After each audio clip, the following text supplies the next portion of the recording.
बढ़िया। वंदना उनकी करे जिनसे सुशोभित है धरा, जिनसे है मानव का पथ प्रकाश ज्योति से भरा।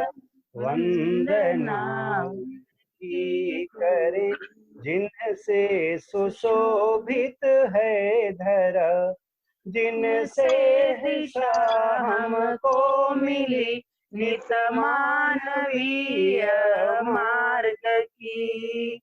पथ मिला निश्चित हमें थी कामना जिस मार्ग की। कृतज्ञता से सौम्यता की नित्य आई निरंतरा, जिनसे है मानव का पथ प्रकाश ज्योति से भरा।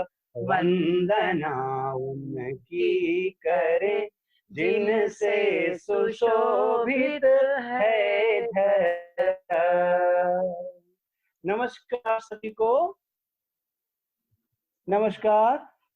अभिभावक शिक्षक प्रशिक्षण उत्सव पारा सांकरी से 5वें दिन के दोपहर के सत्र में आप सभी का स्वागत है। आज का सत्र परिवार शिक्षा और स्वास्थ्य शिक्षा से संबंधित है, जिसे प्रस्तुत करने हमारे बीच होंगी आदरणीय अमिता दीदी जी और आदरणीय डॉक्टर पूर्णिमा दीदी जी। तो श्रीमती जी, अमिता दीदी का परिचय के साथ आप शुरू कीजिए। सभी को नमस्कार। मैं उत्सव पारा से मैं गौरी। इस सत्र में आप सभी का हार्दिक अभिनंदन है। तो आज हमारी पहली जो वक्ता है आदरणीय अमिता दीदी जी, जो 2012 में मैं दीदी जी के सानिध्य में आई हूँ और हम लोगों ने साथ साथ ही अध्ययन किया है। तो मुझे दीदी के साथ अध्ययन करने का भी सौभाग्य मिला और अब चूंकि उत्सव पारा साकरी में दीदी भी एक परिवार सदस्य के रूप में है, तो अब ये सौभाग्य जो है निरंतरता में बदल गया। तो ये हमारे लिए बहुत बड़े सौभाग्य की बात है।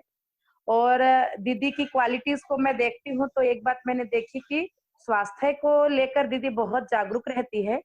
और दूसरी चीज जो इनोवेशंस है, जैसे मैं देखी सिलाई के मामले में है और बहुत सारी चीज, मतलब सिलाई का मैं ये बताऊं कि उत्सव पारा में हम जितनी बहनें हैं सबके जो सफर के बैग है और स्कूल जाने के पर्स हो या मोबाइल रखने वाले पर्स, सब अमिता दीदी के सिले हुए पर्स ही उपयोग करते हैं।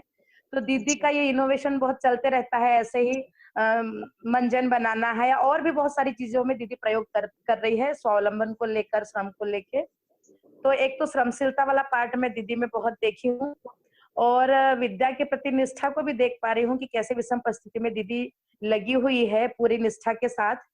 और कैसे हम मतलब जिस तरह से जुड़ते हैं, तो मुझे आज भी याद आता है अमरकंटक का वो 17 अक्टूबर का दिन, जबकि मैं अच्छा बड़ा पर्स लेके गई थी और मुझे ये लग रहा था अरे कहाँ इतना बड़ा पर्स लेके घूमेंगी, तो एक छोटा मोबाइल पर्स लाना मैं भूल गई और अमिता दीदी जी मिली और वो मेरे लिए सिल के वो पर्स लाई थी और वो मुझे लगा शायद मेरी जिंदगी का सबसे महत्वपूर्ण अमूल्य गिफ्ट था। तो कैसे टेलीपैथी काम करती है। तो दीदी का जो देखती हूँ परिष्पाठ है, कला है, जुझारूपन है और इतना इनके अंदर स्नेह का भाव है। तो ये बहुत सारी क्वालिटीज दीदी के साथ है। तो दीदी आदरणीय बहुत उसके साथ आदर के साथ मैं स्नेह में दीदी जी को आमंत्रित करती हूँ कि परिवार व्यवस्था के ऊपर दीदी जी अपनी जर्नी को शेयर करते हुए, सत्यापन करते हुए और फिर अपनी बात को रखेगी। तो आदरणीय अमिता दीदी जी, आप शुरू करिए ना। तो सभी को मेरा नमस्कार और सत्यापन मैं रखती हूँ।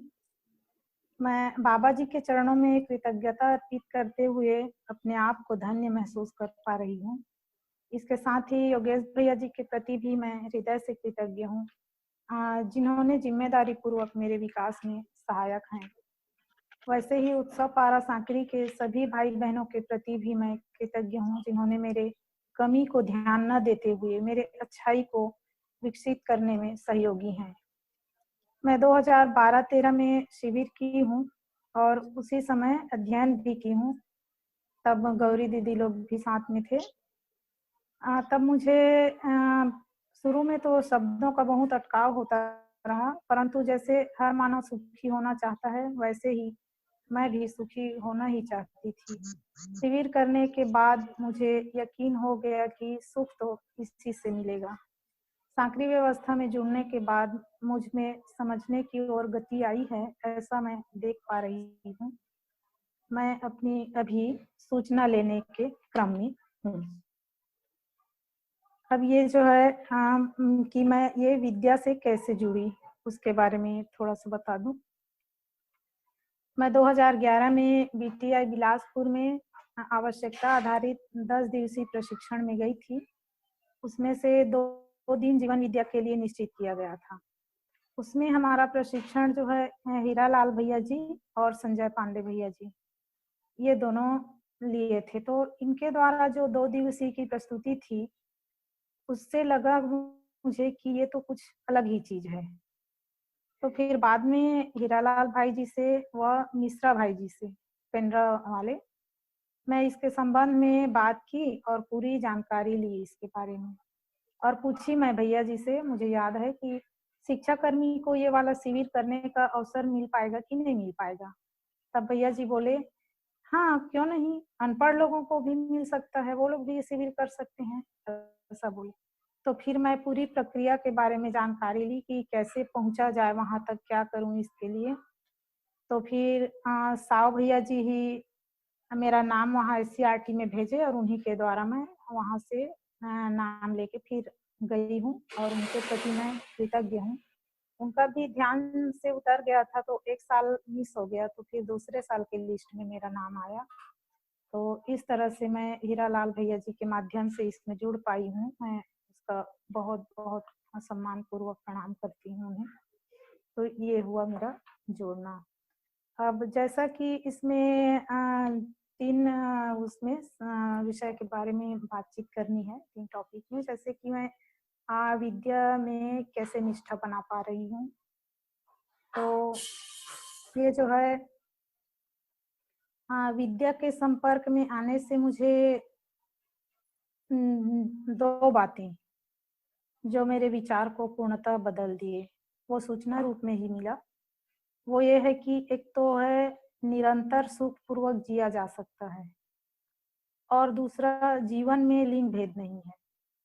शरीर स्त्री या पुरुष हो सकता है और जीवन में ऐसा कोई स्त्री या पुरुष नहीं है। ये 2 बातें मुझे बहुत प्रभावित किए, क्योंकि अधिकांशतः सुनने में ये आता ही रहा कि सुख दुख जीवन के 2 पहलू हैं, सुख के बिना दुख का कोई एहसास ही नहीं है और ये भगवान का बनाया हुआ है और जो भी जन्म लिया है उसको ये सहना ही पड़ता है, ये सुन रखी थी। और दूसरी बात, वैसे ही स्त्री के बारे में मैंने और उनके साथ होते हुए भेदभाव को बचपन से देखा और झेला भी हूँ। और ये भी सुनती थी कि स्त्री हमेशा स्त्री ही बनकर आती है और पुरुष हमेशा पुरुष ही बनकर आता है, और नहीं तो फिर साथ साथ जब ऐसा स्त्री होने पर कभी कभी अस्वीकृति होती थी और कभी इस बात की पीड़ा भी होती थी। विद्या के प्रकाश में मुझे ये सूचना मिली कि मैं कुछ अलग हूँ, शरीर अलग चीज है। इसके साथ ही मुझे बहुत राहत महसूस हुआ। और एक बात और थी जो मुझे प्रभावित की कि मानव अज्ञानतावश गलती करता है।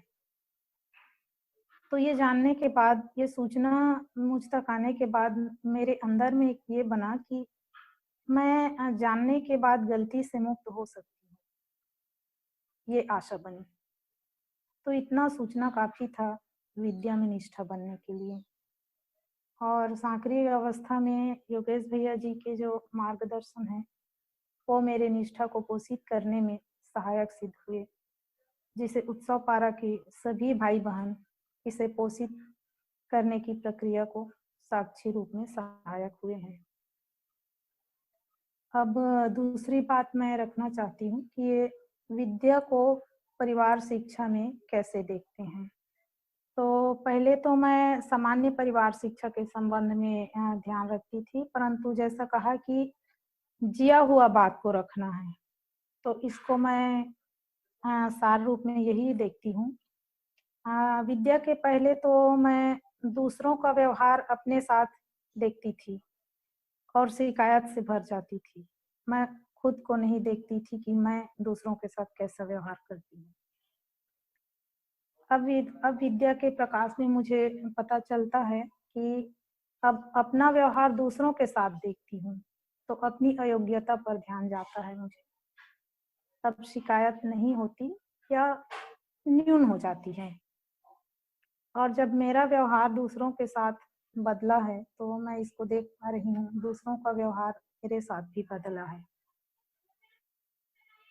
शिकायतें होती है पर अधिक देर तक नहीं ठहर पाता।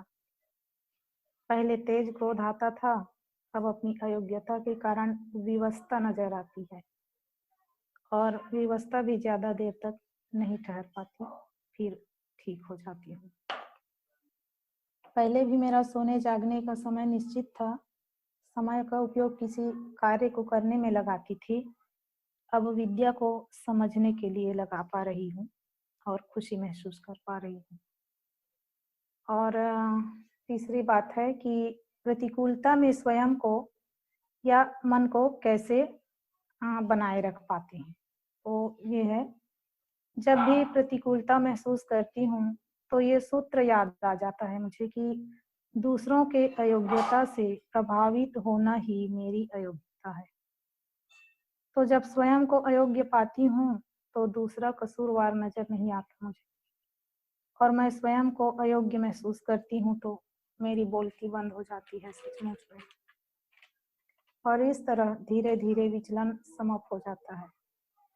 फिर विचलन के कारण का निदान करने में मेरा विचार नियोजित हो जाता है।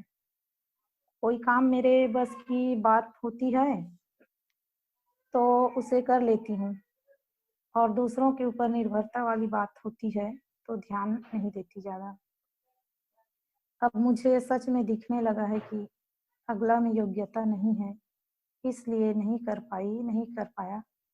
पहले उम्र के अनुसार देखती थी, अब उनकी योग्यता के अनुसार देखती हूँ। तब थोड़ी सी स्थिति और गति पर ध्यान जाता है मेरा। इस तरह से मैं इसको समझने के क्रम में हूँ दीदी। सभी को नमस्कार, इतना ही कहना चाहती हूँ। तो सभी को नमस्कार। तो आज हमारे बीच में परिवार व्यवस्था को लेकर दीदी जी हमारे बीच में हैं। स्वास्थ्य शिक्षा को लेकर पूर्णिमा दीदी जी हमारे बीच में हैं। तो दीदी जी का परिचय तो देना यानी सूरज को दीपक दिखाने जैसा है। दीदी जी बहुत पहले से ही गायत्री परिवार से जुड़ी हुई है और 2095 में बाबा जी के संपर्क में दीदी का आना हुआ और जुड़ना हुआ। तो वो जर्नी तो दीदी जी खुद शेयर करेगी। मैं जो मैंने देखा उनमें, तो यदि परंपरा की स्किल के रूप में देखे तो दीदी जी MBBS है और DGO का डिप्लोमा भी किया है दीदी जी ने, और जगदलपुर मेडिकल कॉलेज में मेडिकल ऑफिसर की जिम्मेदारी को भी निभाया है दीदी ने। और अभी मेरा जब चूंकि दीदी जी का पहले से जुड़ाव गायत्री परिवार से रहा है, तो और इनकी जो देवरानी है प्रेरणा वाजपेयी दीदी जी, वो गायत्री परिवार की वहाँ कर्मठ कार्यकर्ता है, जिनसे मैं खुद भी प्रशिक्षण ली हूँ 7 दिन का।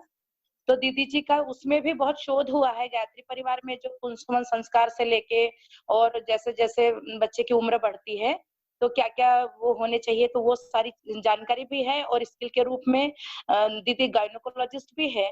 और मेरा जो प्रत्यक्ष मिलना हुआ दीदी से स्तुति मीटिंग में यहाँ अभिभावक विद्यालय रायपुर में, तब मैं उनको देख पाई, उनकी सहजता और सरलता को और उनकी समझने के प्रति जो निष्ठा है। और फिर अभी मुझे संयोग मिला मार्च 18-19 मार्च को 2 दिन दीदी के सानिध्य का लाभ मिला मुझे। तो मैंने देखा कि दीदी कितनी सहज और सरल है, और सबसे बड़ी खूबसूरती मुझे दीदी में नजर आई कि इस उम्र के में भी दीदी की समझने के प्रति इतनी निष्ठा है कि दीदी अभी वर्तमान में अछोटी में अभी अध्ययन शिविर कर रही है। अभी योगेश भैया की क्लास चल रही थी जब मैंने उनसे कांटेक्ट किया, तो दीदी की 1 बजे क्लास अभी खत्म हुई है। तो इस उम्र में भी दीदी का इतना जो है अध्ययन के प्रति, तो ये समझ में आता है कि समझने की कोई उम्र नहीं होती है। तो और उनका व्यक्तित्व तो देखते इतना नम्र, सहज, शालीन, सौम्य, इतनी सारी चीजें। और दूसरी चीजें देखिए कि उन्होंने अपनी जिंदगी में इतनी प्रतिकूलताएं देखी है, उसके बावजूद भी उनका जो जुझारूपन है, उनकी तत्परता है और उनका सौम्य व्यक्तित्व है, ये निश्चित ही किसी को भी आकर्षित करता है और प्रेरणा देता है। तो मैं बड़े आदर के साथ हमारी श्रद्धेय पूर्णिमा दीदी जी को आमंत्रित करती हूँ कि वो अपनी थोड़ी सी जर्नी शेयर करके सत्यापन के साथ, फिर गर्भावस्था से लेकर 11 साल तक की उम्र के लिए और बहनों में होने वाली कुछ मेंसेस को लेकर परेशानियां और जो भी चीजें दीदी को ऐसा लगता है जो हमको शेयर करनी चाहिए, तो दीदी रखेगी। आधे घंटे का समय दीदी जी के पास है। तो आमंत्रित है दीदी जी, डॉक्टर पूर्णिमा दीदी जी। सबको मेरा नमस्कार। आपने कहा था एक परिचय देने के लिए, तो जी परिचय के रूप में मैं डॉक्टर पूर्णिमा वाजपेयी, मैं पहले जगदलपुर में थी। वो उस समय मेडिकल कॉलेज नहीं बना था, उस समय जिला अस्पताल था, वहाँ मैं मेडिकल ऑफिसर थी गायनी डिपार्टमेंट में। और मेरे पति की मृत्यु हो गई थी 96 में। तो बच्ची थी, एक बच्ची पढ़ने के लिए आई यहाँ पे 97 में रायपुर पढ़ने आई। अंजनी बहलोग से जो कि हमारा परिचय हो चुका था, और 95 में बाबा जी से भी परिचय हुआ था और अंजनी बहलोग से पहले से परिचय था। तो बाबा जी से हम लोग, मैं चिकित्सा के लिए मिली थी अपनी, क्योंकि मैं अस्थमा की पेशेंट थी, तो उनसे मिली थी। तो इस तरह से परिचय हुआ। फिर पति की बीमारी के दौरान उनसे भिलाई में थे वो, तो उनको सेक्टर 9 हॉस्पिटल ले जाके दिखाना, आईसीयू में दिखाना, फिर लेके आना और बाबा की दवा करना। फिर जब वो ठीक होके आए तो फिर उनको सीधे अमरकंटक ही लेके गए बाबा जी के पास। तो इस तरह से बाबा से जुड़ना तो चिकित्सा के कारण हुआ। मगर ये जरूर लगता था कि मतलब बात नहीं समझ में आती थी। अच्छा बात लगता था उनके साथ, मगर बात नहीं समझ में आती थी। और उसके कारण मतलब समझ में नहीं, मतलब हमारी समझ की कमी के कारण समझ में नहीं आता था। तो हम गायत्री परिवार के जो कि देवर देवरानी वहाँ पे हैं, उनको भी मैं श्रेष्ठ मानती हूँ। मेरे जीवन को उन्होंने जो दिशा दी, मुझे एक जीने की प्रेरणा दी, नहीं तो ऐसा लग रहा था सब खत्म हो जाएगा पूरा। फिर ये रायपुर के ग्रुप से हमारा जो परिचय हुआ, सोम भैया, अंजनी भैया, इन लोगों ने जो जिस तरह से मुझे लिया। फिर 98 में हम शिफ्ट ही हो गए रायपुर, जॉब छोड़ के ही आए थे। चाहते तो ट्रांसफर ले सकते थे, मगर छोड़ के ही आए थे कि चलो उनकी टीम के साथ मिलके कुछ काम करेंगे। भटगांव में हम लोग शुरू में गए, मैं और मीना स्कूटर से जाते थे, बारिश या चाहे जो हो, हफ्ते का एक दिन निश्चित माने निश्चित। फिर धीरे से बाद में 98 में ही मेरे डॉक्टर ओम तिवारी दुर्ग में जो है, उन्होंने मुझे एक थीसिस सौंप दी थी कि स्वस्थ मानव परंपरा, healthy human being in view of अस्तित्व मूलक मानव केंद्रित चिंतन। तो मुझे सबसे अच्छा लगा, इतना जीवन विद्या सब करते हैं, मैं भी शिविर कर ही चुकी थी इस बीच में 3-4। तो हमने कहा चलो इस बहाने हमारी एक पढ़ाई हो जाएगी। और पढ़ने से तो खैर डर नहीं लगता था, समझने में हाँ डर लगता है, अभी भी लगता है कई बार, मगर धीरे धीरे अब डर खत्म हो रहा है। योगेश भैया के सानिध्य से पूछना आया, और दूसरी कंटिन्यूटी अब बन पाई जो हो नहीं पा रही थी इसके पहले कई सारे कारणों से। तो थीसिस करते करते बाबा जी को मतलब टेप रिकॉर्डर लेके जाते थे अमरकंटक, लाइट नहीं रहती थी, बैटरी डालते थे, फिर उनको सुनते थे, फिर रिकॉर्ड करते थे। तो इस तरह से भिलाई में अमरकंटक में उनकी रिकॉर्डिंग करके फिर सुबह से टेप चला के 4 बजे से उनका नोट करते थे हिंदी में नोट करके, फिर जब सारा हो गया तैयार, फिर इंग्लिश में उसको ट्रांसलेट करना।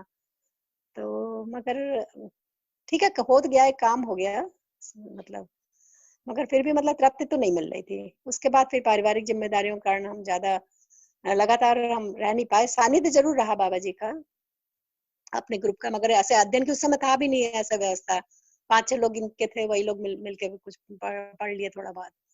तो बहुत तृप्तिदायक तो नहीं रहा। फिर परिवार के उसमें मतलब थोड़ा सा हमारी कंटिन्यूटी एक नहीं रह पाई, मैं कहूँगी।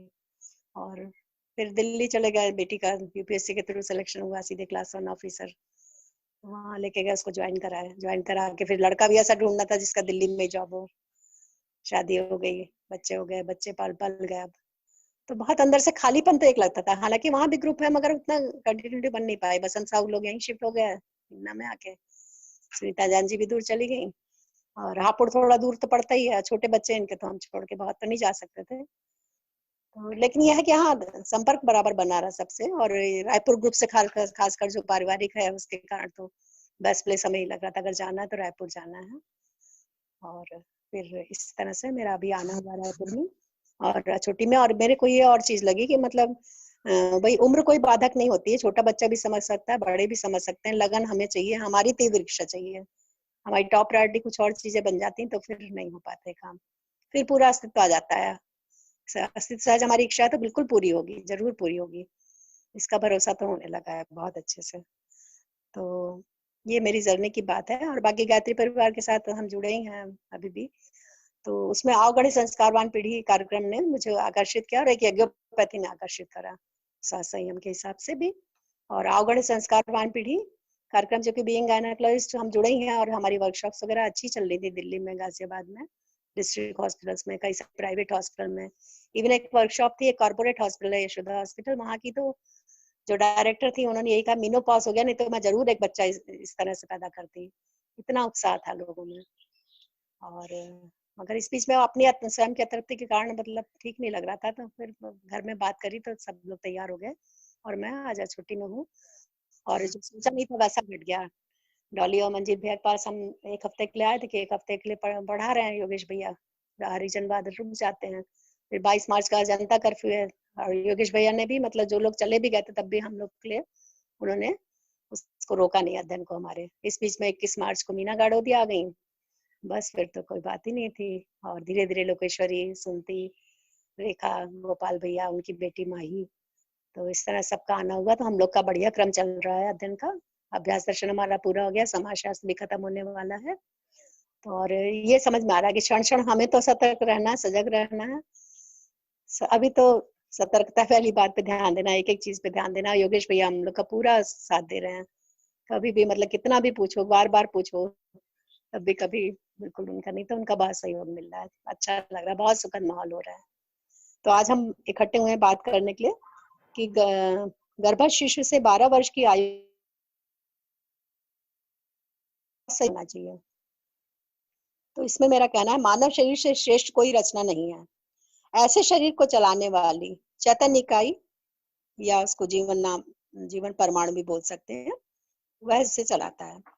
मानव शरीर व जीवन का संयुक्त रूप है मानव, दोनों साथ साथ रहते हैं सह अस्तित्व पूर्वक। जीवन हमारे शरीर को जीवंत बनाए रखता है तथा उसका साधन की तरह उपयोग करता है। हम ध्यान देते हैं तो देखते हैं कि जैसा हमारा जीवन चयन करता है वैसा ही संकेत मेधस को मिलता है। फिर मेधस शरीर को सूचना देता है और उससे शरीर संचालन करवाता है। जैसे शरीर में कोई चोट लगी, तुरंत मेधस को संकेत मिला, जीवन ने ग्रहण किया, तुरंत ही शरीर की कार्य प्रणाली उस चोट को भरने दौड़ती है। रस रसायन के रूप में केमिकल्स होते हैं कई सारे, तथा योजना पूर्वक चोट के लिए क्या उपाय करना है यह जीवन शरीर को निर्देश देता है। शरीर उसे करता है, और जरूरत लगे कि हाँ और पट्टी करना, टाइट बैंडेज करनी है, क्या दवा लगाना है, उसको फिर आगे जीवन डिसाइड करता है और शरीर को निर्देश देता है।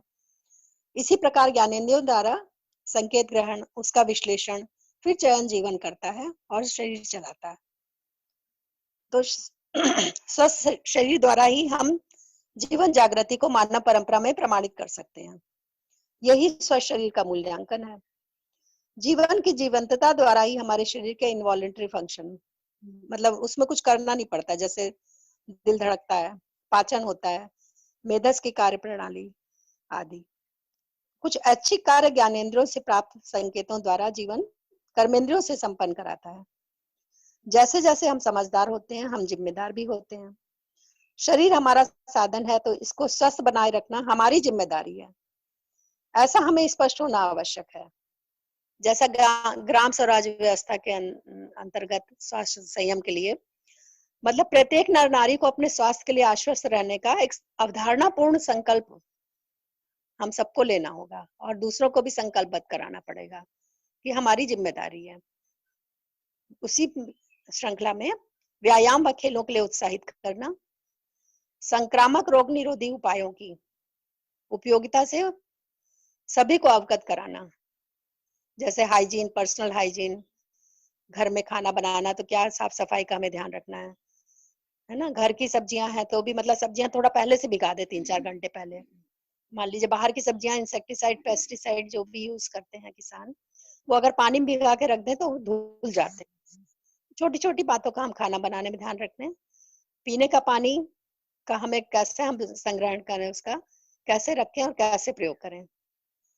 हर परिवार में साथ ही में हर परिवार में सहज व उपकारी चिकित्सा की व्यवस्था करना, जैसे घरेलू मसाले, आयुर्वेदिक जड़ी बूटी, प्राकृतिक चिकित्सा जैसे मिट्टी पट्टी, मालिश, स्टीम बाथ, स्वेदन, यौगिक चिकित्सा जैसे नेति, कुंजल, आसन, प्राणायाम, लघुशंख प्रक्षालन, ये सब शरीर शोधन की प्रक्रियाएं हैं।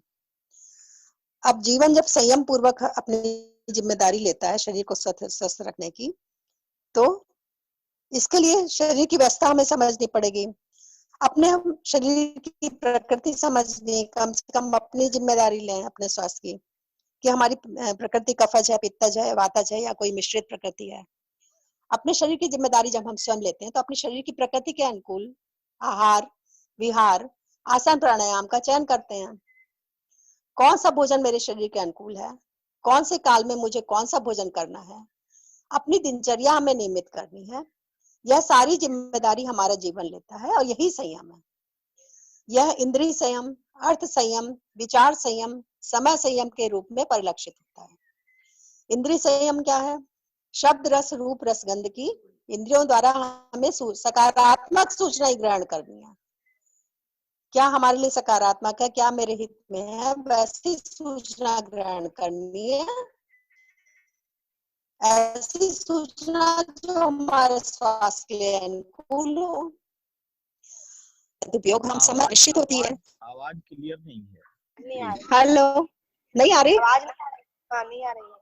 अभी आई? अच्छा, ठीक। अपने तन मन धन का सदुपयोग हम संयम पूर्वक करते हैं तो हमारे स्वास्थ्य की सुरक्षा सुनिश्चित होती है। दुरुपयोग करेंगे तन मन धन का तो अपने स्वास्थ्य से वंचित हो जाएंगे। जिम्मेदारी पूर्वक हम अपने शारीरिक, मानसिक, तन और मन के स्वास्थ्य का ध्यान रखें, तभी हम धन का सदुपयोग कर पाएंगे। विचार संयम, हमारे हर कार्य व्यवहार के मूल में हमारे विचार ही हैं। जो जैसा सोचता है वो वैसा ही बन जाता है। अतः हम जैसा बनना चाहते हैं वैसे ही ध्यान पूर्वक सोचें, विचार अभ्यास करें, वैसे ही हम काम करेंगे। तभी हम मानव के साथ सही व्यवहार संबंधों में कर पाएंगे, प्रकृति के साथ भी सही कार्य करके ऋतु संतुलन प्राप्त कर पाएंगे, अपने शरीर मन का स्वास्थ्य सुनिश्चित कर पाएंगे। समय संयम, हमारी दिनचर्या का हमारे स्वास्थ्य को बनाए रखने में अहम भूमिका है। प्रातः जागरण से लेकर सोने तक हमारा एक निश्चित समय सारणी से हम अपने स्वास्थ्य को समय संयम द्वारा भी सुनिश्चित कर सकते हैं। इस प्रकार अपने अपने शरीर की जिम्मेदारी लेकर, शरीर की व्यवस्था समझकर, जिन्होंने अपना स्वास्थ्य बनाए रखा, ऐसे व्यक्तियों से संवाद कर हम सब अपना स्वास्थ्य बनाए रख सकते हैं। अपना आहार, जीवन शैली मतलब विहार, आसन, प्राणायाम से हम स्वास्थ्य का ध्यान रख सकते हैं, दिनचर्या द्वारा भी।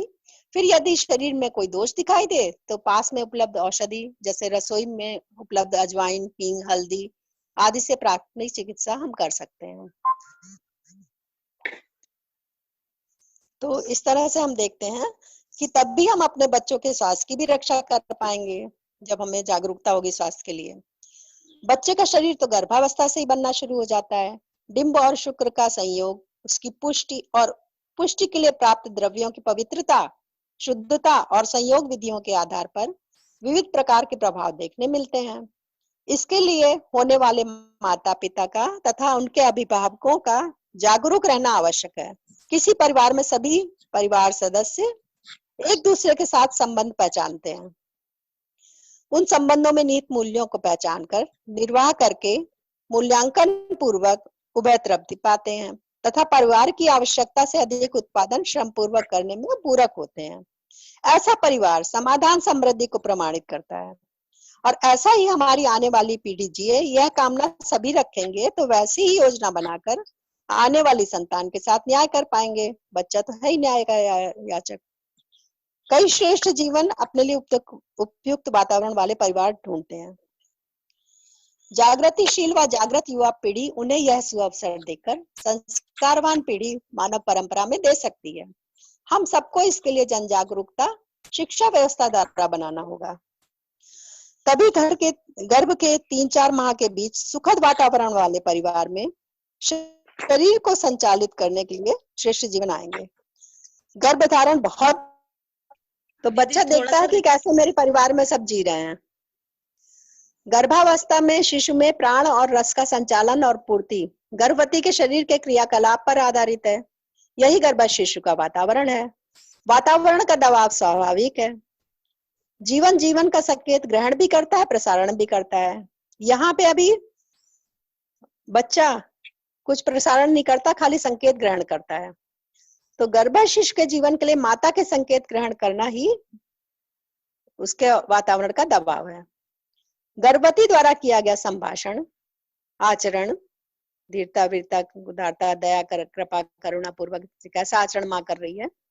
शिष्ट मूल्यों का निर्वाह, जैसे सौम्यता, सरलता, पूज्यता और स्थापित मूल्यों की अनुभूति, कैसे मूल्यों की वो अनुभूति कर रही है, जैसे कृतज्ञता, गौरव, श्रद्धा आदि।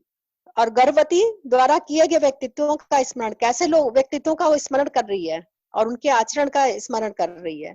ये भी बहुत इंपॉर्टेंट है। क्या बातचीत परिवार में आपस में हो रही है, बातचीत का टॉपिक क्या है। गर्भवती द्वारा आहार विहार की संयमता, कैसा संयम रख रही है गर्भवती। ये सारी चीजें गर्भस्थ शिशु में उत्तम संस्कारों का कारण है। मानव में संस्कार प्रक्रिया गर्भ से ही आरंभ हो जाती है। माँ के शरीर से बच्चे का शरीर, माँ के मन से बच्चे का मन बनता है। यदि माँ का कुपोषित आहार है तो बच्चा भी कुपोषण का शिकार होगा। कई सारी बीमारियां जो बड़े होने पर होती हैं, जैसे high blood pressure, high cholesterol, दिल की बीमारियां, मधुमेह, डायबिटीज, बिहेवियर प्रॉब्लम मतलब व्यावहारिक समस्याएं, मानसिक समस्याएं, इवन कैंसर तक की, मतलब बोलते हैं जड़ गर्भावस्था में ही कुपोषण से पड़ जाती है। तो foetal origin of adulthood disease, इस तरह से भी एक ब्रांच है मेडिसिन में। और छोटे छोटे बच्चे तक देखे जा रहे, कोई डिप्रेशन हो रहा है, कोई सुसाइड कर रहा है, कोई कुछ कर रहा है। तो हमें सोचना ही पड़ेगा हम कहाँ जा रहे हैं, हम क्या चाहते हैं, क्या करना होगा। सारी चीजों पे सोच के विचार करके कुछ एक्ट भी करना होगा। भले छोटा छोटा करें, एक व्यक्ति भी तैयार करें, पहले तो स्वयं को तैयार करें, फिर दूसरे व्यक्ति को तैयार करें। इसलिए माँ का आहार संतुलित, सात्विक और संस्कारित भी होना आवश्यक है। WHO ने भी स्वास्थ्य की परिभाषा में शारीरिक, मानसिक, सामाजिक में आध्यात्मिक स्वस्थता भी जोड़ा है। विज्ञान भी शोध पूर्वक इसकी पुष्टि कर रहा है। कैम्ब्रिज के डॉक्टर रूपर्ट शेल्ड्रक के सिद्धांत फॉर्मेटिव कॉजेशन के अनुसार गर्भ के समय माँ के विचार, भावनाओं, आहार, पारिवारिक तथा सामाजिक वातावरण द्वारा एक मेटाफिजिकल मॉर्फोजेनेटिक फोर्स एक्टिव होता है, मतलब पराभौतिक, आंखों से नहीं दिखाई देता, मगर ये इतना इंपॉर्टेंट है कि भावी बच्चे की 80% पर्सनालिटी, व्यक्तित्व वही बन जाता है गर्भावस्था में। अब गर्भस्थ शिशु माँ के माध्यम से सुनता है मतलब जीवन भाव और संकेत अपने संस्कार अनुसार ग्रहण करता है। यह गर्भ धारण का समय बार बार नहीं आता, यह हमें ध्यान रखना पड़ेगा। और माँ के लिए मतलब जैसा चाहे वैसा माँ बना सकती बच्चे को, वही निर्माता है। गर्भाशय वैसे तो साउंड प्रूफ है। माँ के कायिक, वाचिक, मानसिक तीनों से बच्चा प्रभावित होता है। मन में बोलना और मुंह से बोलने का प्रभाव एक ही है। यह ध्वनि संकेत रूप में गर्भस्थ शिशु तक पहुंचती है। माँ को बहुत सतर्क रहना चाहिए कि वह बच्चे को क्या पहुंचाना चाहती है, यही उसके व्यक्तित्व की आधारशिला बनेगी। सबसे महत्वपूर्ण है माँ का प्रसन्न रहना। इससे शरीर में खुशी के हार्मोन निकलते हैं और माँ और बच्चे का खून मिलता रहता है। बच्चे को माँ से खून द्वारा पोषण भी मिलता है और हार्मोन्स के द्वारा उसके शरीर पे भी असर होता है, मन पे भी असर होता है। तो अगर बच्चे माँ प्रसन्न रहती है तो उसके शरीर में खुशी के हार्मोन निकलते हैं। फलस्वरूप बच्चा, ऐसा देखा गया है, बच्चा जो होता है जिसकी माँ गर्भावस्था में प्रसन्न चित्त रही है तो बच्चा भी प्रसन्न चित्त, एकाग्र चित्त, होशियार, व्यवहार कुशल, अच्छी भावनात्मक शक्ति वाला, अपनी बात अच्छी तरह कहने वाला, आत्मसम्मानी, शांत, सही निर्णय लेने वाला, रचनात्मक एवं समझदार दिमाग वाला, जीवन के हर क्षेत्र में सफल होने वाला बच्चा देखा गया है। बच्चे की IQ, इंटेलिजेंस क्वोशिएंट मतलब बौद्धिक क्षमता, इमोशनल क्वोशिएंट मतलब भावनात्मक क्षमता, और सामाजिक और आध्यात्मिक क्षमता की आधारशिला भी गर्भ में ही पड़ जाती है। इसके विरोध में यदि माँ लगातार दुखी, तनावग्रस्त रहती है तो माँ के शरीर में दुखी हार्मोन्स बच्चे में पहुंचते हैं माँ के शरीर द्वारा, जो नाड़ियों में सिकुड़न पैदा करते हैं। बच्चे को ऑक्सीजन व पौष्टिक पदार्थों की कमी हो जाती है। बच्चे के अंग कम विकसित होते हैं। बच्चा कम वजन वाला होता है। खुशी के हार्मोन भी इधर कम हो गए फलस्वरूप बच्चों के हृदय की गति बढ़ जाती है। मांसपेशियों में खिंचाव के कारण बच्चा छोटा, चिड़चिड़ा, रोने वाला, गुस्सेबाज, असंतुलित व्यवहार वाला, मानसिक एवं भावनात्मक रूप से कमजोर बच्चा होता है। माता से बच्चा तदाकार रहता है और जब तक स्तनपान करता है तब तक भी तदाकार रहता है। हाँ, जन्म के बाद उसे पिता भी मिल जाते हैं, परिवार भी मिल जाता है और मोहल्ला भी मिल जाता है। मुख्य रूप से माँ का सहयोग पति, परिवार व समाज करे, तभी गर्भ से लेकर बच्चे की 12 वर्ष की आयु तक बच्चे को संस्कारों की नींव हम बना सकते हैं। 12 वर्ष तक उसका स्वास्थ्य सुनिश्चित कर पाएंगे, यह शिक्षा संस्कार द्वारा ही होगा। प्रसव के बाद बच्चे का स्वर्ण प्राशन हो, माँ का दूध ही दिया जाए, बच्चे की मालिश, उसके शरीर के तापमान में अवरोध ना हो ऐसे पानी से उसे नहलाना, ध्यान से उसकी गतिविधियों को देखें, समय से सोए, खेले, शौच आदि करे, घुट्टी दें उसको। 6 माह तक सही रसायन शिशु शरीर में तैयार हो जाते हैं, फिर अन्नप्राशन तथा गाय का दूध दे सकते हैं। गर्भावस्था तथा दुग्धपान तक माता पिता का ब्रह्मचारी होना आवश्यक है, यह भी एक तपस्या है। पर्याप्त दूध होने के लिए माँ को धुली मूंग दाल व गाय का दूध लेना चाहिए। घी का सेवन गर्भावस्था में करना चाहिए। आयरन के लिए शहद सबसे अच्छा है और अंजीर मुनक्का भी बहुत अच्छा है। 20-25 मुनक्का सुबह फुला दे, दोपहर में ले ले 2 अंजीर। तो आयरन के साथ जैसे ये आयरन के लिए शहद लेते हैं, उसके नींबू भी मिला सकते हैं उसमें, शहद में। फिर बच्चे का हंसना और रोना ऐसे तो शारीरिक क्रिया है, यह भाव के कारण ही क्रियान्वित होता है। रोने से अनावश्यक कफ बाहर निकल जाता है। बच्चा अपेक्षा पूरी नहीं हो तो भी बच्चा रोता है, तृप्त होने से हंसता है। बच्चे के शरीर की ऊष्मा माँ की ऊष्मा से मिलकर सामान्य होती है, इसमें 1 वर्ष का समय लगता है। उसके बाद बच्चे की चाहना अनुसार बच्चे को अलग सुला सकते हैं। शुरू में बच्चे को कई बार शौच हो सकता है, तो अजवाइन काढ़ा इसमें मदद करता है। 6 माह का बच्चा हो जाए तो अतिसार होने से पके केले का काढ़ा, चावल का पसिया आदि दे सकते हैं। सफेद आंव में मेथी दाना व दही मिलाकर लेने से फायदा होता है। अतिसार, पतले दस्त में कच्चे बेल का भुरका बनाकर मतलब भूनकर उसके गूदे का 1-2 तोला शक्कर के साथ खाने से अतिसार में लाभ होता है। और खूनी आंव जैसे होती है तो उसमें जामुन के छाल का रस आधा तोला और आधा तोला शहद मिलाकर चटा सकते हैं। अनार का रस भी फायदा करेगा। और जैसे हम देखते हैं कि सर्दी खांसी बच्चों को हो जाती है तो जुकाम और सर्दी में घी या सरसों का तेल नाक में लगा सकते हैं, बस इरिटेशन ना हो बच्चे को, ये देखना पड़ेगा।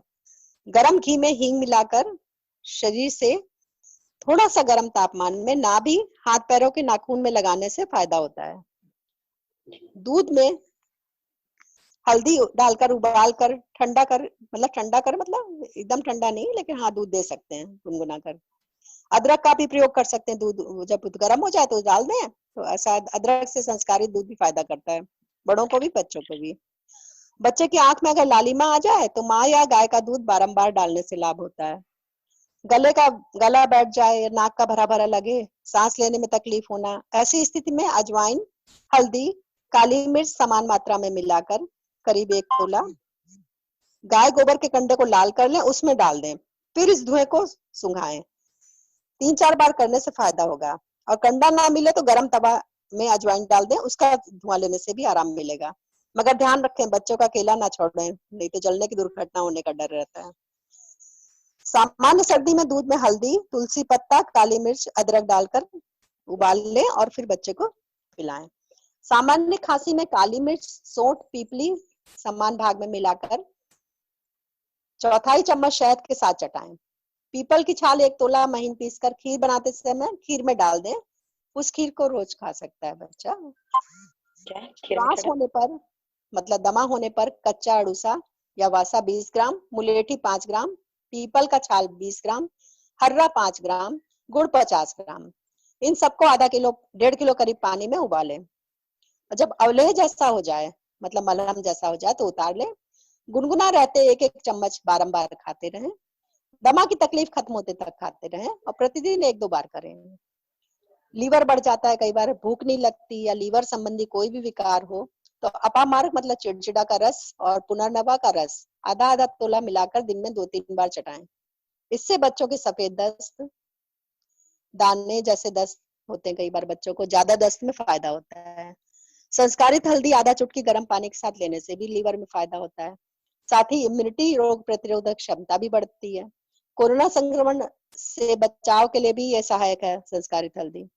हम सब यहाँ ले रहे हैं योगेश भैया के सहयोग से।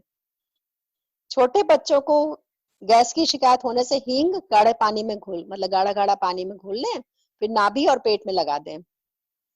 तो बच्चे को अगर डकार वगैरह आ जाती है तो उसको गैस की तकलीफ में आराम मिल जाता है या नीचे से निकल जाती है। फिर अगर जैसे पालक की सब्जी है, गाजर है, टमाटर है, इनसे खून की कमी दूर होती है। मुनक्का भी भिगाकर खाने से कब्जियत भी नहीं होती है, मगर बच्चा कैसे खा पाएगा वो हमें देखना पड़ेगा। छोटा बच्चा है तो हमें छिलका निकाल के कुछ पीस करके वैसा देना पड़ेगा, वो हमें बच्चे की उम्र देख के ही करना पड़ेगा। तो मुनक्का से भी खून की कमी दूर होती है।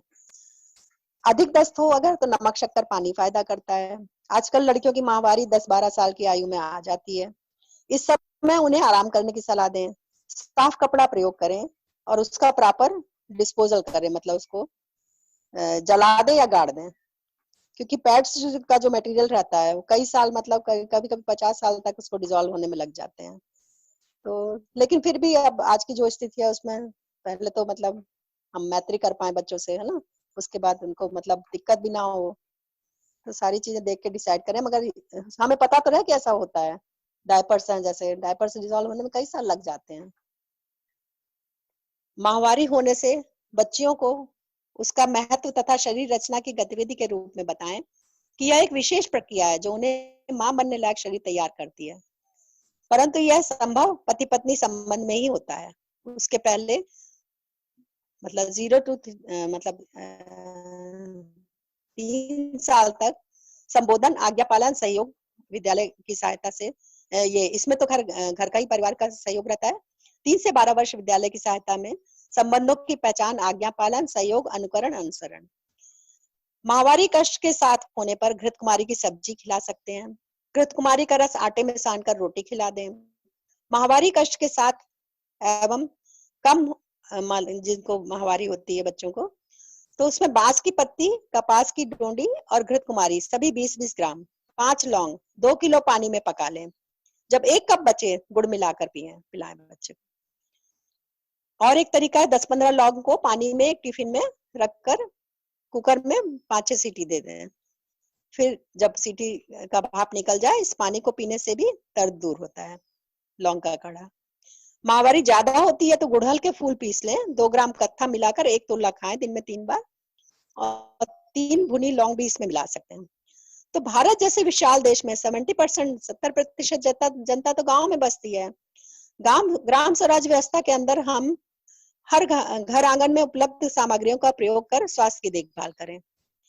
बाबा जी स्वयं आरोग्य शतक में जो उन्होंने नुस्खे, पद्धति, योग संयोगों को अनुभव पूर्वक लिखा है, उनको प्रस्तुत किया है और स्वयं भी उससे चिकित्सा किए हैं।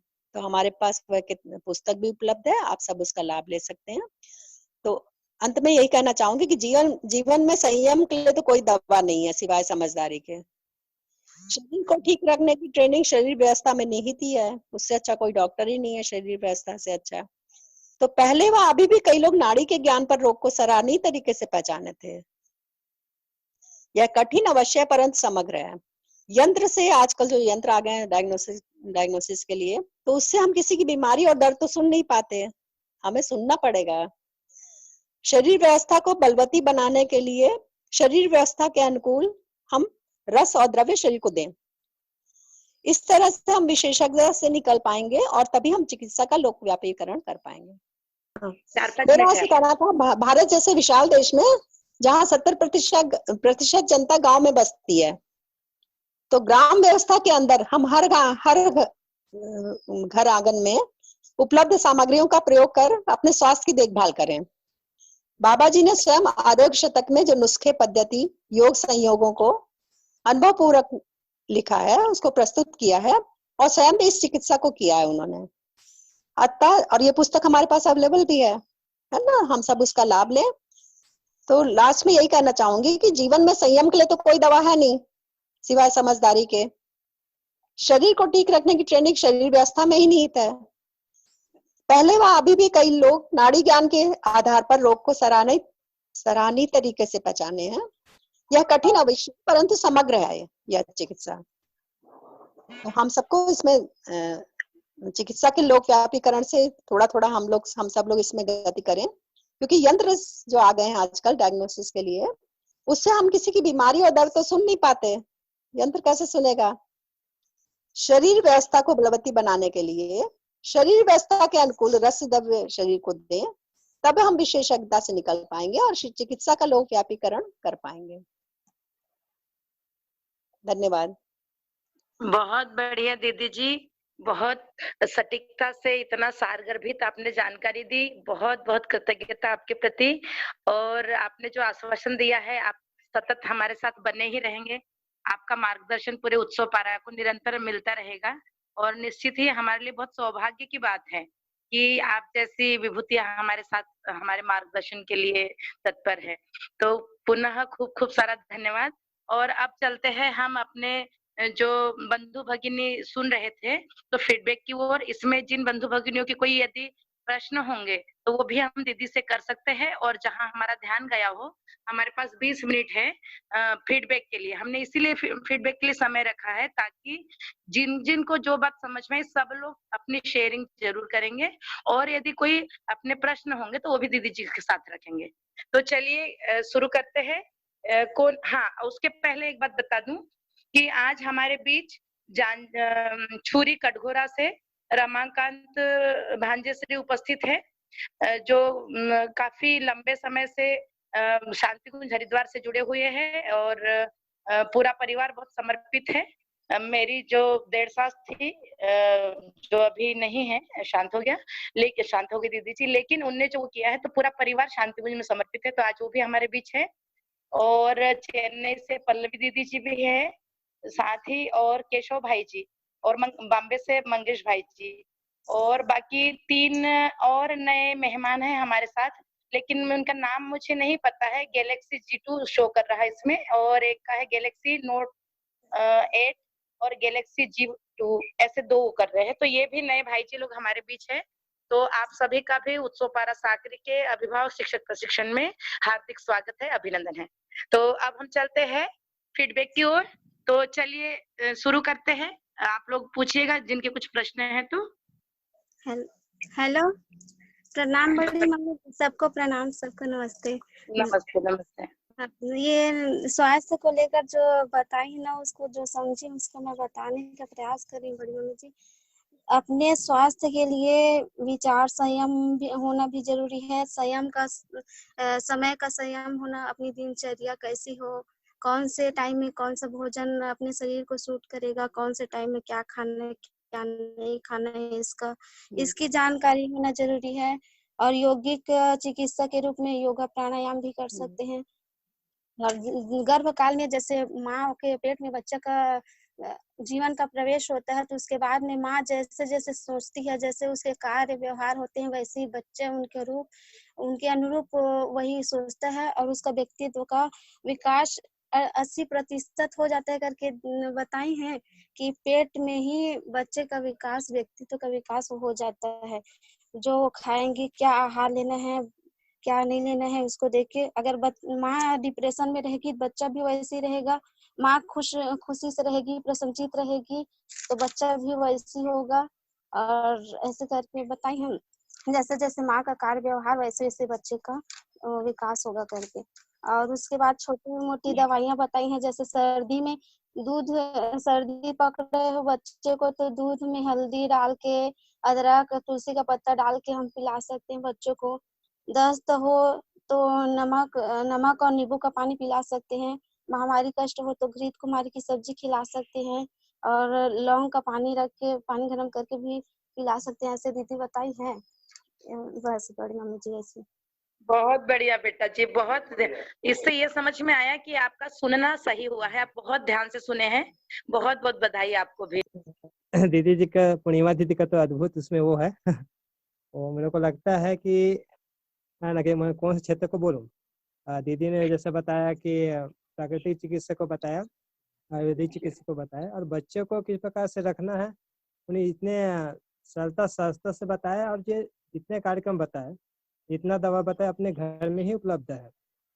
तो और ये चीज़ बताया कि हम कैसे संयमित होते हैं, और संयमित होने के आधार पे सारा कार्यक्रम आगे बढ़ता है। तो मेरे को तो समझ नहीं आता कि दीदी का मैं बहुत कौन सा नहीं बातों को मैं भैया, बहुत बढ़िया।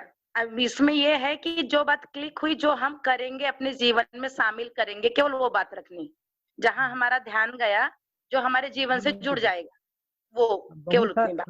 हाँ, जैसे आयुर्वेदिक में हम लोग बहुत सारी चीज करते हैं। तो दीदी ने बताया जैसे शहद का प्रयोग बताया कि आयरन के लिए शहद का प्रयोग सबसे अच्छा है दूध के साथ, अरे क्या बोलते हैं, हल्दी के शहद और नींबू के साथ, और अजवाइन को बताए। तो प्राकृतिक चिकित्सा बताया कि मिट्टी पट्टी के माध्यम से हम लोग अपने स्वास्थ्य को मजबूत कर सकते हैं, या ये कहें कि जो शरीर मूलतः जो स्वस्थ रहता है उसमें जीवन का ही प्रभाव है। तो ऐसा मेरे को लगा दीदी। बढ़िया भैया, बहुत बढ़िया मैं हेम कृतिका जी, बालोद जिला से बोल रही हूँ। बहुत बढ़िया दीदी, स्वागत है। शरीर हमारा साधन है, तो हमें शरीर को स्वस्थ रखना है दीदी। और पर्सनल हाइजीन, पानी को ढककर रखना चाहिए, सब्जी को धोकर बनाना चाहिए, और जीवन में स्वयं पूर्वक जिम्मेदारी है। और आहार विहार, व्यायाम और आसन कभी शरीर को स्वस्थ रखना है। अभी विचार संयम में जो जैसा बन जाएगा वैसा ही विचार में ही होगा वैसा। ठीक है दीदी। बहुत बढ़िया दीदी जी, बहुत बढ़िया। चलिए आगे और चलते हैं, और भाई जी बहन जी। अच्छा दीदी, जो ये मुझे वो गर्भ के समय बच्चे का ध्यान कैसे रखना है, मतलब माता पिता का संवाद कैसा हो, माँ का विचार कैसा हो, खान पान में कैसे ध्यान देना है, और परिवार और समाज का वातावरण कैसा हो, जो मतलब समाज और परिवार का वातावरण अच्छा हो, माता पिता का विचार संवाद, माँ का विचार संवाद है, और माँ का खान पान बहुत मतलब वो मायने रखता है उनके विचार में। तो ये बात समझ में आई दीदी, और बहुत सारी और चीजें, तो मैं बस इतना ही। बहुत बढ़िया, खूब बढ़िया। चलिए आगे, और भाई जी बहन जी। भोपाल से रोहित बेटा जी यदि सुन रही हो तो वो भी अपनी बात रखेगी। लोकेश भैया जी। हाँ हेलो, हाँ जी, सभी को नमस्कार। मैं रूही भोपाल से। जी हाँ, मेरा ध्यान इस पर गया कि उन्होंने जैसे संयम का दीदी जी ने बताया कि 4 टाइप के होते हैं। तो स्वास्थ्य संयम, समय संयम, इंद्रिय संयम, विचार संयम, और इनका चारों संयम का अच्छे से एक्सप्लेनेशन दिया, तो वो बहुत अच्छे से क्लिक किया। और दूसरा ये बताया, ये जो आरोग्य शतक के सारे जो नुस्खे बताए, तो वो तो बहुत ही रामबाण टाइप के लग रहे हैं मेरे बच्चे के लिए। अगर दीदी जी से एक क्वेश्चन करूंगी कि वो खाने के प्रति अरुचि रहती है उसकी, 3 साल का है वो अभी, तो उसके लिए कोई उपाय हो तो दीदी जी बता सकते हैं? मतलब कोई विशेष भोजन के लिए है क्या? तो मेरा मतलब मैंने चूंकि अपने ग्रैंड चिल्ड्रंस को पाला है, नाती और नातिन को, तो नातिन के साथ तो प्रॉब्लम नहीं थी। उसको हर चीज रागी बना के दो, जो भी बनना, मतलब 6 महीने के बाद से जो शुरू था सारा चीज खाती थी। इसके नाती के साथ हमें थोड़ा सा परेशानी ये आती थी, जरा सा भी ऊपर नीचे हो तो उल्टी कर देता था, तो जो खाया वो भी उल्टी कर देता था। तो धीरे धीरे फिर हमने मतलब दाल का पानी जैसे शुरू करा, छोटा था जब दाल का पानी शुरू करा है ना, उसमें जैसे सब्जी को तो उबाल दिए है ना, उबाल के अच्छे से मैश करके, मतलब पूरा अच्छे से ब्लेंडर चला के ना धीरे धीरे थोड़ा थोड़ा देना शुरू करा। तो मैं मतलब बहुत रोज ध्यान से बनाना, मतलब 7-8 बार उसके लिए खाना बनता था, जरा जरा सा बनता था, 5-6 चम्मच से ज्यादा खा नहीं पाता छोटा बच्चा।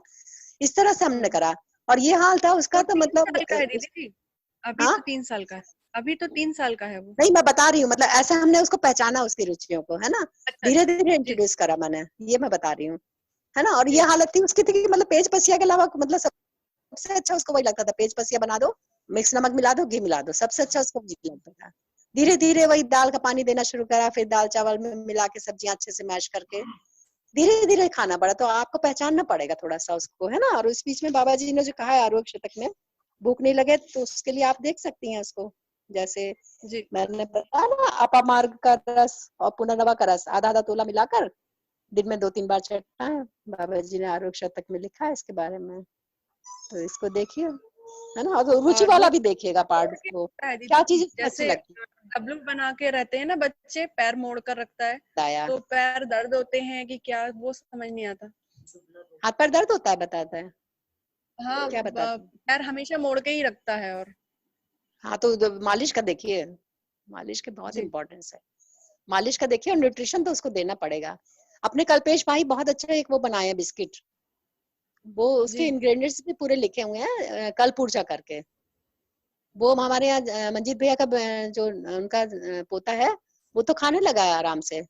हालांकि बहुत टेस्टी नहीं, मतलब मुझे भी नहीं लगा, लेकिन मतलब मेरे साथ ये रहा है कि अगर कोई चीज फायदा करती मैं खा लेती, चाहे कितनी बुरी हो। ये बात के लिए बाबा जी की तारीफ करते थे, इतनी कड़वी दवा थी ये। ये भी बोलते थे कि देखो ना, इसने हमको छोड़ा ना हमको छोड़ा है, हमने इसको छोड़ा तो आज अस्थमा से मैं निजात तो पा पाई। बहुत अच्छी कंडीशन है जो, धन्यवाद हाँ। जी, तो इसको धन्यवाद। देखिए आप, है ना। और रुचि पहचानिए बच्चे की जरूर से, है ना। जो उसको पसंद हो जी थोड़ा थोड़ा बना के दीजिए। जी बहुत बढ़िया दीदी जी, बहुत अच्छे से आपने उत्तरित किए, हम लोगों का भी ध्यान गया इन सब चीजों पर। और मेरा तो एक बात पर ध्यान गया जो बहुत उससे जो जनरली हम ऐसा सोचते नहीं हैं कि मुंह से बोलना और मानसिक रूप से बोलना दोनों का बराबर प्रभाव पड़ता है गर्भावस्था के दौरान।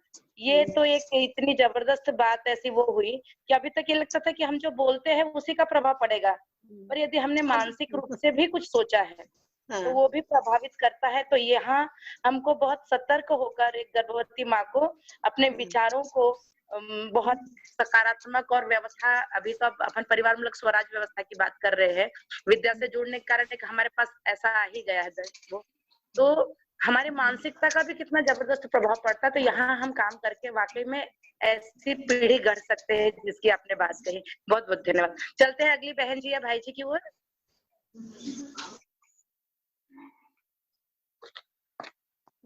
हेलो, नमस्ते सभी को। नमस्ते दीदी, मैं हेमलता सूरजपुर से। जी। और दीदी ने तो बहुत अच्छे से बताया, और इसमें जो है स्वास्थ्य को लेकर, स्वास्थ्य के लिए मतलब अपने शरीर को स्वस्थ बनाए रखने के लिए संयम की जरूरी है। और संयम तो हमें समय से खाना, समय में पानी पीना, समय में उठना बैठना और आसन प्राणायाम करना, और विचार भी अच्छे विचार करना, और अपने आसपास में उपस्थित आयुर्वेदिक दवाइयों को पहचान कर उनका प्रयोग करना। बहुत बढ़िया, इतना मेरे को अच्छा लगा दीदी। बहुत बढ़िया दीदी जी, बहुत ही जबरदस्त, बहुत बढ़िया। तो आगे चलते हैं और भाई जी या बहन जी। दिल्ली से मैं डॉक्टर अखिलेश कुमार भट्ट बोल रहा हूँ।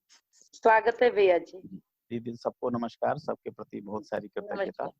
बहुत ही सुंदर आयोजन है और सब लोग पारिवारिक स्तर पे एक दूसरे को सुन रहे हैं, समझ रहे हैं और बहुत ही ज्ञानवर्धन हो रहा है। तो दीदी ने अभी बहुत ही सुंदर ढंग से बताया, डॉक्टर पूर्णिमा वाजपेयी दीदी ने।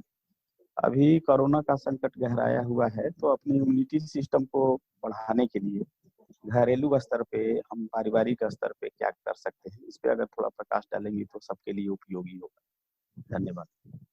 जी भैया जी। पूर्णिमा दीदी जी। हाँ जी। हाँ, तो अभी इस स्थिति में सबको क्या ध्यान रखना है, ऐसी अपेक्षा है आपसे? तो इसमें तो जैसे टीवी में भी बता ही रहे हैं, है ना। मैं फिर से एक बात दोहरा देती हूँ। एक तो गर्म पानी पिए, सोशल डिस्टेंसिंग का ध्यान रखें, बहुत जरूरी तो ही घर से निकलें, अदरवाइज ना निकलें, घर में ही रहें, और बार बार हाथ धोने का कार्यक्रम करें। और जैसे बता रहे हैं गरम काढ़ा वगैरह तुलसी अदरक डाल के, काली मिर्च डाल के इसको लें। संस्कारित हल्दी लें 1 चुटकी गुनगुने पानी के साथ में। और ये मतलब खाने पीने में मतलब ताजा खाना बना खाएं, जितना जरूरत है उतना खाएं, फिर इसका बना खाना ना खाएं। दीदी संस्कारित हल्दी के बारे में थोड़ा सा बताएं। संस्कारित हल्दी के बारे में तो फिर योगेश भाई बैठे हैं, वो मतलब हम लोग को दिए भी हैं, उनसे फिर बात करिए। अभी थोड़ी देर पहले है आपने हमारे पास बताया कि आप लोग योगेश इसका भाई है लाभ ले हमारे रही पास। हैं छोटी में। हाँ भैया छोटी जी, में हम लोग सब ले रहे हैं जी, उसके बारे में आप इनसे मैं बात कर चाहता लीजिए। हूँ कि ये नुस्खा दिल्ली भी पहुंचे, और हाँ। बाकी बहुत सारी बड़ी बड़ी बातें तो बड़े बड़े लोग सब कह ही रहे हैं, लेकिन आप जी। जो कह रही हैं ये बड़ा प्रभावशाली है और बहुत ही पारिवारिक स्तर पे अपनेपन के साथ कह रही हैं, तो इसका प्रभाव बहुत ज्यादा है। जी अम्बा दीदी ने भी मुझे इंगित करा, आदरणीय अम्बा दीदी अमरकंटक से, उनसे भी बात हुई थी, उन्होंने भी कहा, तो हम सब लोग ले रहे हैं। तो अब इसके बारे में तो फिर योगेश भैया ही बता पाएंगे, आप इनसे बात करिए कैसे बनाते हैं। तो भैया जी से निवेदन है कि थोड़ा सा कैसे बनाया जाता है, यदि रख देंगे तो सबके लिए हाँ। बहुत उपयोगी हो पाएगा। गौरी दीदी से निवेदन है कि जरूर निवेदन करें भैया से, हाँ मैं और ये सब कर तक रही नुस्खा हूँ। पहुंचे। आपकी आवाज भी आदरणीय योगेश भाई जी तक पहुंच पा रही है, तो चलिए सुनते हैं आदरणीय योगेश भाई जी को कि संस्कारी हल्दी कैसे तैयार की जाती है। जी जी जी, भैया को नमस्कार। नमस्ते भैया, बहुत सरल है। नमस्ते जी भैया। खाने का चूना और उसमें हल्दी को भिगाते हैं भैया 50-50 के रेशो में। आराम से बताइए भैया, मैं लिख रहा हूँ। जी भैया, अपना जो खाने का चूना कली निकला हुआ जी है ना, वो पहचानते हैं ना, कली निकला हुआ। जी जी जी भैया। तो और खड़ी हल्दी जी 50-50% भैया, 3 किलो हल्दी 3 किलो चूना। जी, इसको भैया मटके में ना 60 दिन भिगाते हैं। अच्छा। हाँ।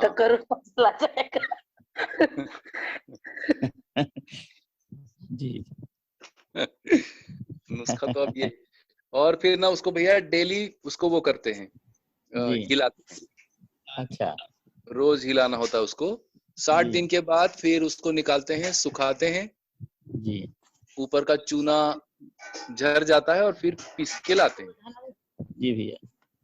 तो ये ब्राउन कलर का हल्दी बनता है, और चुटकी भर में बहुत सारा इंटरनल जो बीमारी है 3-4 प्रकार की रहेगा। एक तो प्राइमरीली ये इंटेस्टिनल जो ट्रबल है उसको ठीक करता है इंटरनल हीलिंग में। जी। दूसरा, चूंकि उसमें कैल्शियम रिच होने से हड्डियों को भी फायदा करता है। और तीसरा जो सबसे बड़ा जो इसका ट्रीटमेंट दिया जाता है, एंटासिड। अच्छा। एसिड के लिए एक माना जाता है। तो और विशेष करके एजिंग पर्सन को, हाँ मैं ये जानना चाहता हूँ कि बना बनाया भी मिलता होगा ना हल्दी भैया? हाँ योगेश भैया घर में मिलता है। जी, और छोटी में मिल जाएगा ना? हाँ मिल जाएगा भैया। ठीक ठीक भैया, मिल जाएगा। तो काफी अच्छे बाबा जी ने बताया, बहुत अच्छा रिजल्ट है इसका भैया जी। तो ले सकते हैं। देखिए अभी दीदी के साथ हम भी थोड़ा थोड़ा घरेलू चिकित्सा में छोटा सा उपयोग। थैंक यू, बहुत अच्छा रहा। जी भैया, धन्यवाद बहुत भाई बहुत जी, आभार। आपने हमारे प्रस्ताव को स्वीकारा और इतने अच्छे से हमको बनाने की विधि बताई, है ना? बस एक छोटी सी सूचना शेयर करना चाहता हूँ हाँ, कि बताइए। गर्भ संस्कार से लेकर 12 वर्ष तक बच्चे परिवार के साथ तदाकार रहते हैं। तो यही अपना उद्देश्य रहा ये वाला सत्र के पीछे, कि अब जो बच्चे आगे बढ़ गए हैं उनके साथ जो बैकलॉग रह गया है अब उसको अपने को पूरा करना है, तभी वो चेतना विकास के लिए बच्चों का मनस्थिति बनेगा। तो इतने जो संयम बताए हैं और जो जो होना है, माँ की ओर से जो जाना है मानसिक रूप से, कायिक वाचिक रूप से, और माता पिताओं से और परिवार से, तो ऐसा भाव का बच्चों में अंतर्भूत होना, तो फिर अपन चेतना विकास की क्लासेस बच्चों को लेंगे तो वो ग्रहण होगा। इस रूप में गर्भ संस्कार से लेकर 12 वर्ष तक जो तदाकार होना है बच्चे का प्राकृतिक रूप से, उसका संस्कार के लिए है नियति सहज, ये नियम है। ये थोड़ा सा ध्यान देने की बात थी। बहुत अच्छा रखा दीदी ने, और ये क्लास का कंटेंट भी बहुत अच्छा। Thank you. धन्यवाद भैया जी। भट्ट भाई जी, आपको बता रही हूँ योगेश भैया जी का जी दीदी। स्वावलंबन का आधार है संस्कारित हल्दी और गुलकंद। जी और जी मैं अभी देख पा रही हूँ भैया, मुझे माइग्रेन की बहुत प्रॉब्लम रहती है, लेकिन गुलकंद मुझे इसी साल पता चला और वो इतना जबरदस्त इफेक्ट कर रहा है माइग्रेन में कि ठंडे दूध में 1 चम्मच पी लो तो तुरंत राहत मिल जा रही आधे घंटे के अंदर। दीदी। तो भैया दीदी यही हम इस सीख पा रहे हैं स्वावलंबन। दीदी हाँ भैया। गुलकंद का उपयोग हमने किया है, मेरे पूरे परिवार ने किया है और इसका कोई जवाब नहीं है, बहुत ही अच्छा है।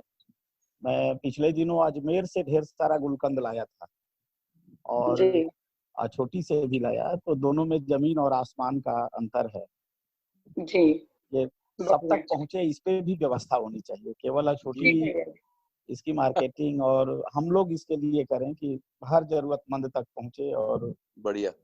जी जी बढ़िया भैया जी। तो भट्ट भैया जी, अब इसकी मार्केटिंग के लिए अपन ही लोगों को सोचना पड़ेगा जी कि दी देश के हर उसमें हम ऐसे वो कर पाए, विनिमय केंद्र शुरू कर पाए। अपने को स्वयं को ही ऐसा कुछ करना पड़ेगा उसके लिए, है ना? जी जी दीदी दीदी। बात है भैया। बढ़िया और भैया जी। मैं एक बात और कहना चाहूंगा। अभी 5-7 दिन पहले हमें मुझे खुद ही दिक्कत थी, गले में इतनी खराश रहती थी और कफ जैसा होता था, तो मुझे याद आया कि मेरे पास एक बोतल अभी पड़ा हुआ है च्यवनप्राश वहाँ वाला, तो वो च्यवनप्राश बड़ा काम आया दीदी। तो बढ़िया मैं भैया। बहुत ही विनम्रता के साथ ये निवेदन करना चाहता हूँ सभी सुनने वाले लोगों को कि वहाँ का जो भी उत्पाद है उसका कोई विकल्प नहीं है, वो बहुत ही अच्छा है, बहुत ही उसका स्तर ऊंचा है, तो वो लोगों तक पहुंचे। और मैं कई बार ये भी महसूस करता हूँ कि अतिशय विनम्रता की वजह से वहाँ से जुड़े हुए लोग अपने उत्पादों के बारे में कुछ नहीं कह पाते। तो जो लोग उसका यूज करते हैं, जिन्होंने उसके महत्व को जाना है, समझा है, जिया है, वो उसका प्रचार प्रसार जरूर करें। जी भैया जी, बहुत बढ़िया। तो आगे हम चलते हैं और भाई जी बहन जी जो शेयरिंग करना चाह रहे हैं फीडबैक के रूप में, उनको सुनते हैं। मैं सरस्वती बोल रही हूँ दीदी महासमुंद से। जी इसमें बहुत अच्छा से दीदी ने बताया। हम जो है गर्भावस्था से 12 साल तक बच्चों को अगर हम सही आहार के रूप में और व्यवहार के रूप में और हम जो स्वास्थ्य के आधार पे जब जीने जाते हैं तो उनको सहज गर्भ से ही उनको संस्कार पहुंचता ही है। और अगर हम कार्यक्रम तो उस नियंत्रित कार्यक्रम में हमारा आहार में भी नियंत्रित कार्यक्रम हो, खाने पीने का ध्यान हो और इंद्रिय संयम की हम नकारात्मक पक्ष में हमारा इंद्रिय जा रहा है कि सकारात्मक पक्ष में, और विचार संयम में जो जैसा बनना चाहता है उसके आधार पे अगर हम बनना चाहते हैं तो हमारे विचारों में संयमता आती है। और समय संयम तो समय के साथ हमारा श्रम का नियोजन हो पाए ताकि हमारे जो प्राण कोशिकाएं हैं श्रम में जब रत होते हैं तो सारे प्राण कोशिकाएं खिल जाते हैं श्रम के आधार पे। तो ये मेरे को अच्छा लगा दीदी। तो ये सारे चीज जो है जीवन में संयम रखने के आधार पे ही ये सारा चीज नियम से होता ही है, क्योंकि जीवन में अगर हमें समझदारी है तो समझदारी के अनुरूप हमारा विचार व्यवहार और समय का नियोजन सहज विधि से हो ही जाता है। ऐसा अच्छा लगा दीदी, बहुत बढ़िया बताया दीदी ने। और जो संस्कारित हल्दी की बात बताए तो संस्कारित हल्दी मेरे यहाँ भी है, मैं भी बना के रखी हूँ और उसको अभी दे नहीं रही हूँ बच्चों को, लेकिन अब कल से उसको देने के लिए मैं प्रयास करूंगी। हेलो हाँ दीदी।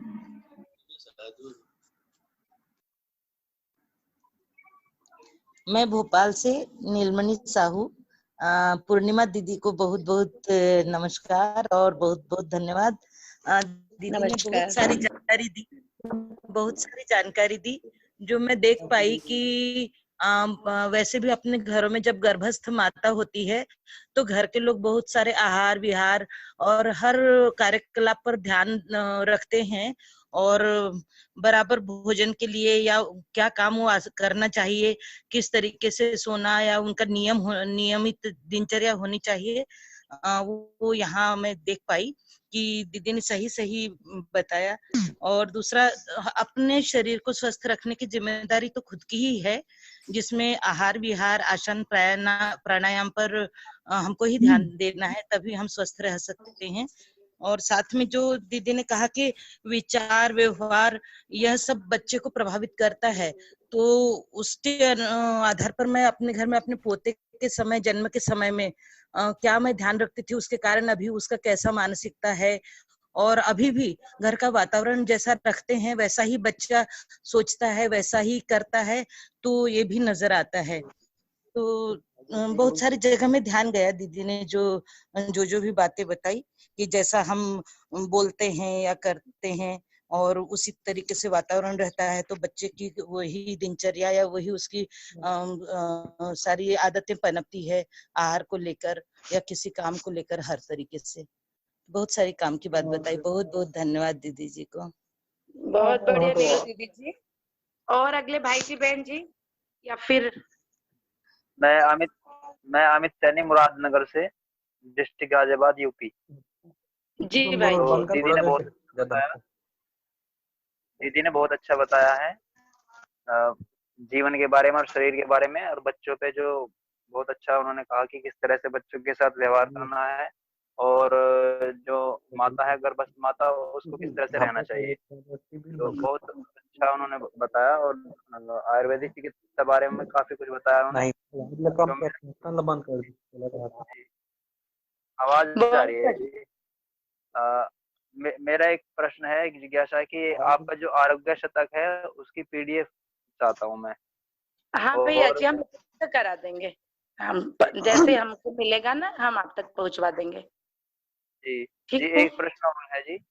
जी जी, मेरी पत्नी को ना 13 साल से सूजन की समस्या है। उनको कहीं भी शरीर में सूजन आ जाती है। जी। तो वो सभी तरह की एलोपैथी भी, आयुर्वेदिक भी, और आपका ये होम्योपैथी भी करा चुका हूँ, लेकिन आराम नहीं लगता। वो सूजन आती है, अपने आप उतर जाती है 3-4 दिन बाद, लेकिन आती रेगुलर है। जी, तो भैया जी एक प्रस्ताव है मेरा, चूंकि अपना टाइम भी 3:15 का था और टाइम हो रहा है, तो मैं आपको व्हाट्सएप कर दूंगी डॉक्टर दीदी जी का फोन नंबर, और फिर आप उनसे प्रत्यक्ष डिस्कस करेंगे तो ठीक रहेगा। जी जी जी, है ना, तो मैं आपको उसका पीडीएफ और ये साथ भिजवा दूंगी। तो सभी को बहुत बहुत धन्यवाद इस गोष्ठी में शामिल होने के लिए, और आदरणीय पूर्णिमा दीदी जी को भी और योगेश भैया जी को भी, जिन्होंने अपना अमूल्य समय दिया और इतने सुंदर सटीक तरीके से अपनी बातों को रखा। तो और अमिता दीदी जी को भी, तो सभी के प्रति और आप सब के प्रति, और जो आज हमारे नए आगंतुक अतिथि थे, सब के प्रति बहुत बहुत कृतज्ञता। सबको बहुत बहुत धन्यवाद।